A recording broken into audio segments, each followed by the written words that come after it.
Halo semuanya, perkenalkan saya Luriantini dari Program Studi Sarjana Manajemen Fakultas Ekonomi dan Bisnis Universitas Udayana. Saat ini saya sedang menempuh mata kuliah Digital Society. Dan pada kesempatan kali ini saya akan membahas satu buah topik yaitu Internet of Things. Nah, pernah nggak sih kalian membayangkan bagaimana lampu rumah bisa hidup otomatis saat malam hari? Atau bagaimana pabrik bisa mendeteksi kerusakan mesinnya sebelum hal itu terjadi? Nah, itulah keajaiban dari Internet of Things atau IoT.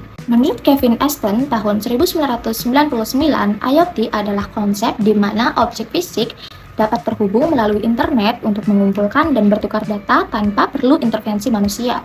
Sementara menurut McKinsey Global Institute tahun 2023, IoT dapat menghasilkan dampak ekonomi hingga 12,6 triliun dolar AS per tahun pada 2030 karena efisiensinya di berbagai sektor.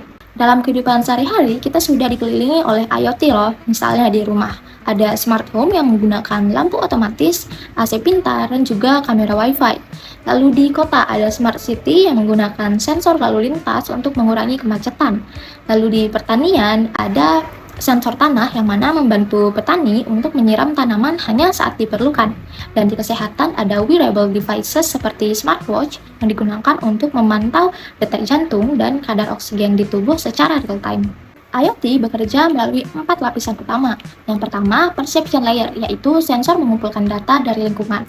Yang kedua, ada network layer, yaitu data dikirim ke pusat pengolahan data melalui Wi-Fi atau 5G.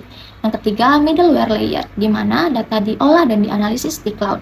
Dan yang terakhir, application layer, di mana hasilnya dapat dilihat lewat aplikasi di ponsel. Tapi tentunya teknologi ini tidak lepas dari yang namanya resiko. Menurut NIST IoT Security Framework pada tahun 2022, ancaman seperti peretasan dan juga kebocoran data masih menjadi tantangan besar. Karena itu, maka diperlukan enkripsi data, pembaruan sistem, dan regulasi keamanan yang kuat untuk tetap menjaga kepercayaan publik. Menariknya, IoT juga berperan besar dalam keberlanjutan lingkungan. Contohnya seperti sensor sampah pintar di Kota Bandung yang membantu pengelolaan limbah secara lebih efisien. Kini, IoT berkembang menjadi AIoT, yaitu gabungan antara kecerdasan buatan dan IoT yang membuat sistem dapat berpikir dan mengambil keputusan otomatis. Contohnya seperti kamera cerdas di pabrik yang bisa mengenali anomali mesin sebelum rusak.